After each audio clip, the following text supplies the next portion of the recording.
GQ put out a list this last week of the 100 greatest video games of all time, ranked by experts, they say. And then number 1, The Legend of Zelda Breath of the Wild.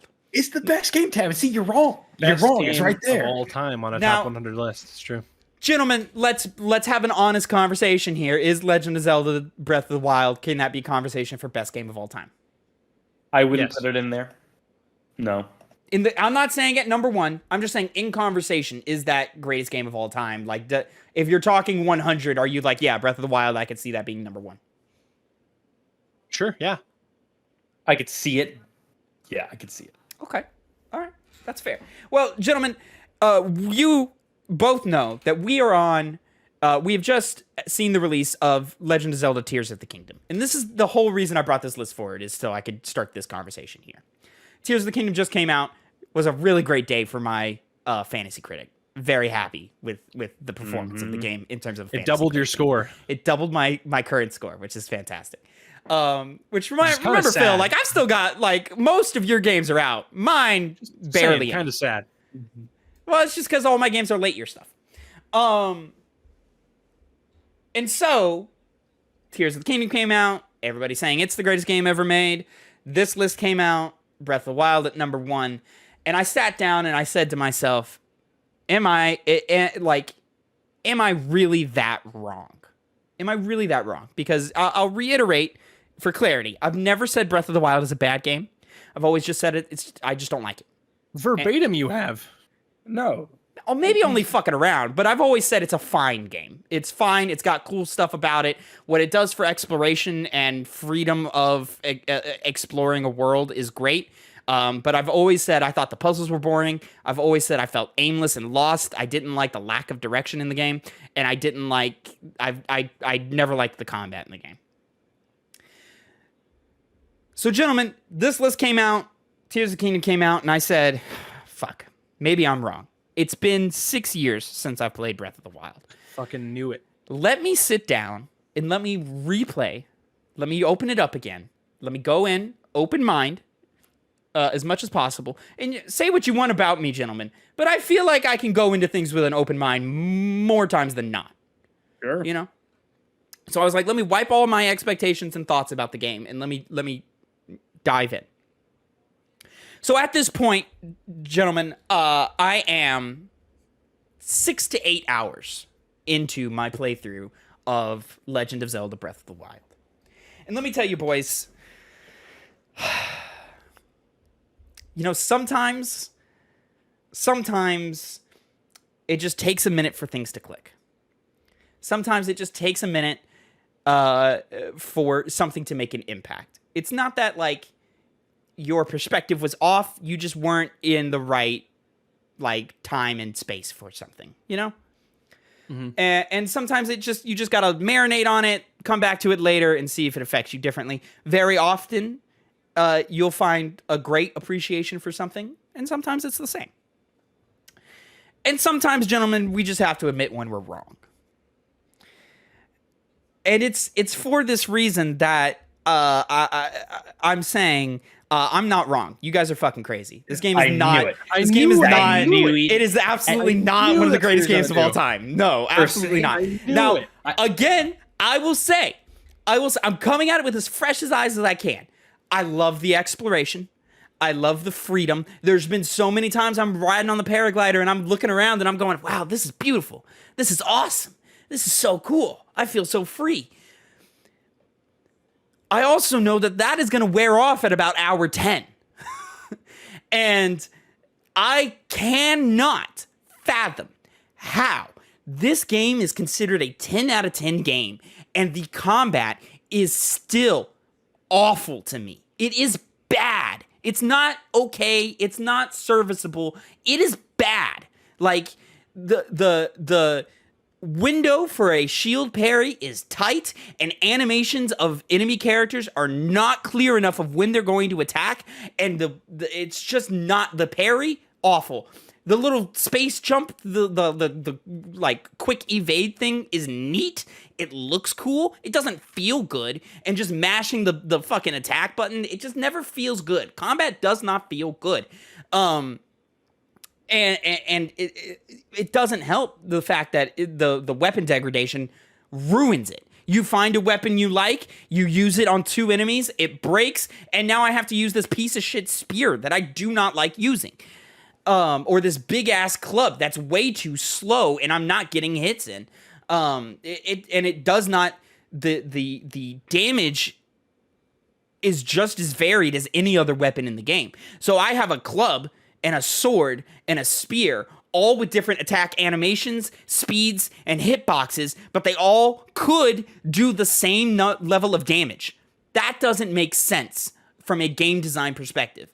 That is bad design, especially when you force me to use weapons I don't want to use and I'm not good at using, because the weapons I am good at using keep breaking on me in areas where they're not around anymore.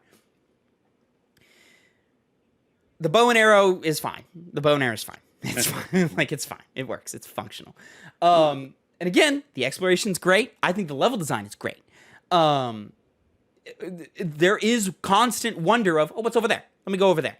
But I just know hour 20, I'm going to hit that point where I'm going to like actively be searching for shrines to get more powerful. And I'm going to be having trouble finding them. And it's just like this little shitty mind detector of a shrine detector sucks, and I don't like it. It does not give me a clear enough direction of where these fucking things are.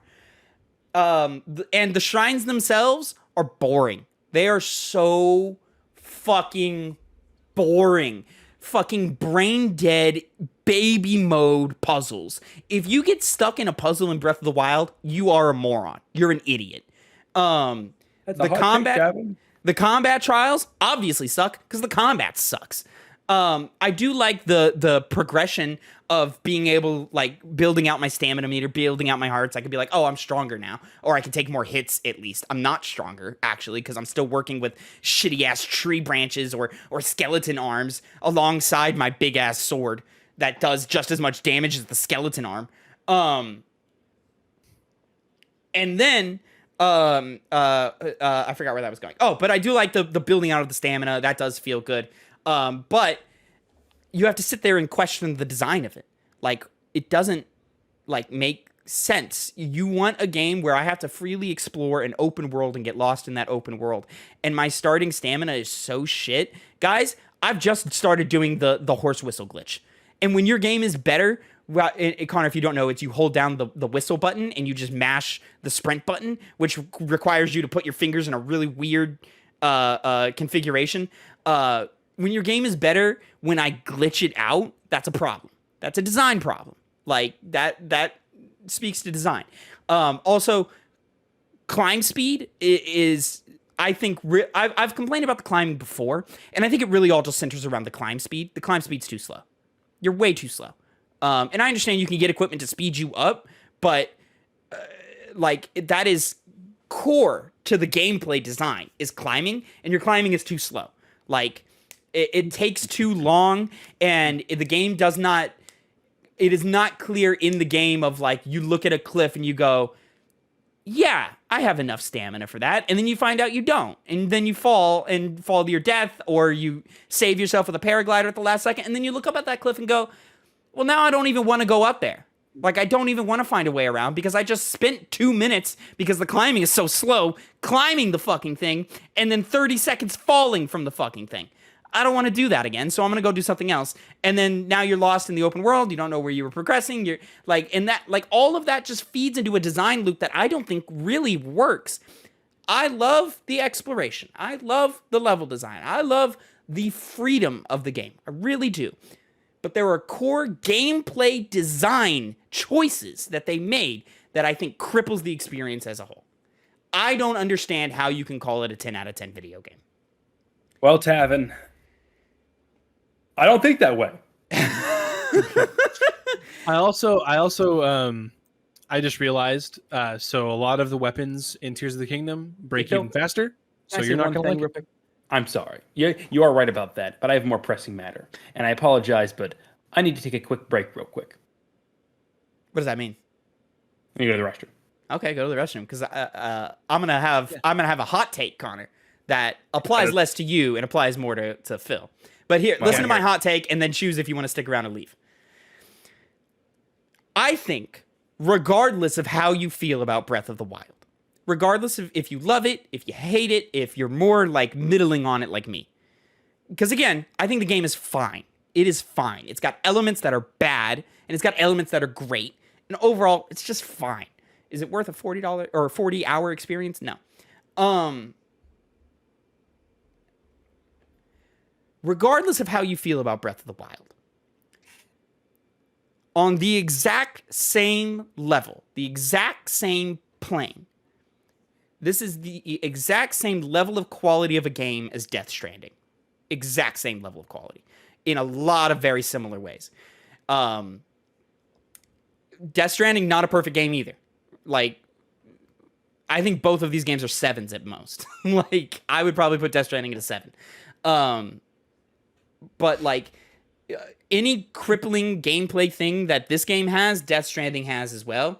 And anything that's cool about this game, Death Stranding has as well. The thing that pushes Death Stranding over for me is that the story is more interesting. It's just long-winded and convoluted in a classic Kojima way. And the combat is good, or better, in Death Stranding. It's not great, but it's good. So, and I think that central gameplay loop feeds into itself better than Zelda's does. Like, going out with your resources, finding a new spot, dropping off resources, getting upgrades, going back out, being able to explore out further. Instead of a go anywhere you want, it's a go anywhere you want, but you have to work your way towards it. It's less of a, like, fuck it, man, do whatever you want, like, type thing. Like, the heat map tracking for both games is, like, Breath of the Wild, you're all over the place, because players went up, left, right, down, everywhere. Whereas Death Stranding, I'm sure most players probably took a very specific path, but eventually everything got filled out anyway. And I just think that general gameplay loop of getting new tools, getting new accessible ways around mountains and cliffs and rivers is way more engaging and makes me feel a sense of progression that Breath of the Wild fails at. Both games have problems in my mind, but I just think they're the exact same level of quality. I just don't know. I don't know what it is about Breath of the Wild that makes all those things okay to me. I get lost in the world. I love having to find new weapons. I love, like, sure, I like this kind of weapon. But the weapon degradation and the breaking doesn't bother me because you always have more stuff. Like, you always have a way out of something. I like figuring out. It kind of turns combat encounters into like a puzzle of like, do I have enough resources to get through this? And I know you say you don't like the combat, but I don't know. There's something about it that I really like, and I like kind of the collection part of it, where like I want to get all the different items for Link to wear. I want to get all those buffs that each little outfit provides. Like, you mentioned like the climbing gear that makes you climb faster. You've got my personal favorite, the Sheikah armor thing, where like you're sneaky and you can like sneak up on people and raid camps without them knowing you're there, and just sneak up on them and get like sneak strikes, and it's good. That also, like, with the changes Link's design in each little outfit, it's neat, and I like filling out that compendium in the game, and also just in my mind of I have all these items, I have all the different ways to do this, and playing through Tears of the Kingdom and the fact that there's so many layers added on to like what I loved about Breath of the Wild, like, I don't know how to get into how much I'm enjoying just putting random shit together and sticking it together and making my own weapons and trying different combinations that are literally just, oh, now I put this on this end rather than the other way, and seeing how that affects how the weapon works. It's just insanely satisfying. Like, I don't know if I can go back to Breath of the Wild. I believe that. But you hate it then. No, I believe Tears of the Kingdom. It is, yeah. expands on its mechanics in a way that going back to Breath of the Wild is going to be difficult. Like I believe that is true about Tears of the Kingdom without playing. There's a set of tools. There's a set of tools that you have in Breath of the Wild that isn't available in Tears of the Kingdom. Yes, but the tool, really? from what I can tell, the tools they give you in Tears makes it insanely fun. Yeah, it does. Ultra Hand, Fuse, and what's the one? Or I mean, there's the Recall, like the rewind time, and then there's the jumping through the world. I think it's Ascend. Yeah. Phil, off of what you just said, that added both a pro and a con to the game for me. Like, the pro is one of the things that I think is why it feeds into the collectathon level of it, is that the sound design is ridiculously good. Like, ridiculously good. Like, it sounds great. The music is great. The sound design of you running through the world is great. All of that, the weapons and the like, all the sound effects are great and stuff. But on a manipulative level, which, like, all games do this, all video games do this, but on a manipulative level, all the little beeps and bloops and blops that you get for entering shrines and completing shrines and opening doors and chests and finding Korok seeds, all of those, like, give serotonin. Like, all of those are great. And they continuously make you want to find more and get more. Which is why I think it's like, people are like, oh, it feels great to go get these things because your ears are hearing these things. But it doesn't feel good to play to me. And that leads into my other con is, you mentioned the stealth stuff. Sure, I looked at the stealth armor, but I was like, because you can get it fairly early if you have enough rupees, which I had enough for like one piece of that armor or whatever. But I was like, you know what? I don't want it because the stealth in this game sucks. Like, it's trash. It's the most, like, basic stealth 101 gameplay I've ever seen in my life. Like, Uncharted does better stealth than this. It's not good at all. Did you play through the Yiga hideout? The Yiga clan hideout? Did you get through there? No? Dude, I don't know. I don't think so. They love bananas. You got to drop bananas, and they go for the bananas. Oh, no. That's another positive. That's done good. What happened? I said that's the one stealth section that's done. The only good, like, stealth part of Breath of the Wild is that's the only one level. Because regularly sneaking throughout the game does suck. It is pretty lame. You have to fight them like a warrior.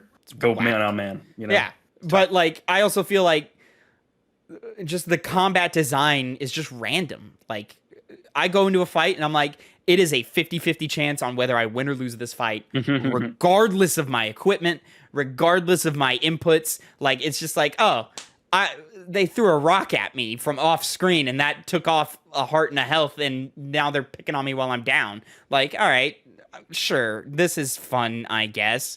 You got situational awareness. But I will say another big positive, which adds to the exploring and the freedom of the game, is the creativity of how the systems interact with each other. That's really cool and really satisfying. I walked up to a tree, saw apples, and I went, oh, I can't climb trees, but I can hop up and pick the apples from it. I went, oh, okay, cool. But I was like, oh, you can also take a stick. Hold on. There's some I can't get to. So I was like, oh, I wonder if I can just hit the tree and it'll fall down. So I grabbed a hammer and I hit the tree and the apples fell down. And I was like, oh, that's cool. That made me feel good. And then I ran up to another tree later on and I hit it with a sword. And, like, a couple of apples fell down, but not all of them. And I was like, oh, I got to hit it a couple times because it's a sword. And then I hit it a couple times and the tree fell down. And I went, oh. And then I hit the tree a few more times and it turned into wood. And I was like, oh, this is cool. That's inventive. There's a part early in the game where you have to go to, like, the little laboratory to get your camera power up ability, and they ask you to bring the fire up to the thing or whatever. And there's one that's placed underneath an apple tree. And and Link naturally holds the torch up. I brought it up to the tree and he cooked the apple from the torch. That's awesome. And then the apple fell down and it's a baked apple for me. And I went, that's dope. That's really, really cool.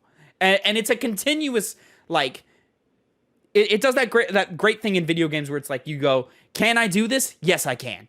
Awesome. And it rewards you for that. That part's really great about the game. If only it was in a game that felt good to play. Like, like other than jumping and sprinting and gliding, like climbing sucks, combat sucks, stealth sucks. I hate talking to NPCs because they talk for too long, like for lines of text to be interesting if it's just lines of text. But then I get a cutscene where it's voiced and the dialogue's not interesting and the voice acting is generic as hell. So I tune out and I go, I don't care.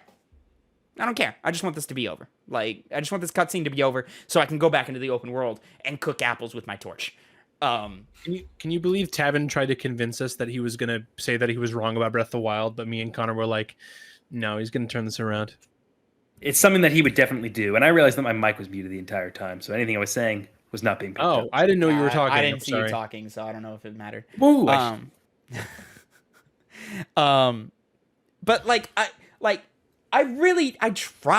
I tried back in the day and I tried today. Or the last couple of days where I've been playing. It's just like, I knew that's what you were playing when you made that tweet. I was like, no, he's not. But then I tell you, Discord, he was like, none of your business. You like when you said something. You called me a bitch or something. I forget what I said. I may have called you a bitch, but you said, "What are you playing?" And I said, "All will be revealed in time." And I was expecting to talk about this next week's piggy bank. You said, "None of your business, whore." That's what I said. That's what I said. I was expecting to talk about this on next week's piggy bank, and we're going long, so we may have to X the last game. We are going long. A long time. So, but yeah, basically, my general consensus is Breath of the Wild is not a 10 out of 10 game. I don't understand how it could be when certain gameplay mechanics of this game are so bad and they are so central to the gameplay experience. Like, how is this a 10 out of 10 video game? And then I have to completely disagree with you and say like, if you love this game and hate on Death Stranding, I don't understand, because they're more alike than they are different. I hate on Death Stranding for the meme. I've never actually played it, so. Yeah, I know that. Yeah, I know that. But there are people who genuinely are like, Death Stranding's a bad game. And I'm like, no, it's not. Like, it's not a great game, but it's good. Like, it's fun.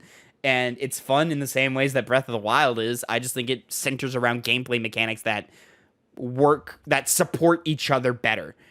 The whole thing about Breath of the Wild is that it's got two things about it that work really well, a bunch of middling stuff, and then a couple of bad things. How does that equal 10 out of 10? How?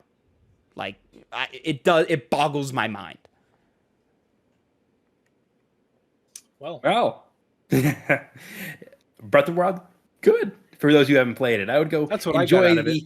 The nice, nice exploration. Go on. Tavin said it was good, so that's what I got out of the conversation. Let me say this, because I meant to say it at the beginning and I didn't say it, and I should have. If you like it, good for you. Awesome. Keep liking it. Keep playing it. Play the Tears of the Kingdom. Have a great time. Happy you like it. Just say what you really want to say about it, and that's shut the fuck up. That's what you want to say about it. That's what you really want to say to these people. Yeah. That's like okay, it's great. I would never say such a thing. I love Breath of the Wild. That's Tavin talking right there. Well, Tavin, at least you went back and gave it a chance. I tried, guys. 6 years apart. Like, I'm a different man. Like, and I'm like, cellularly. Yeah. So like my taste in games has changed. My perspective has changed quite a bit, and sure. I still don't like it.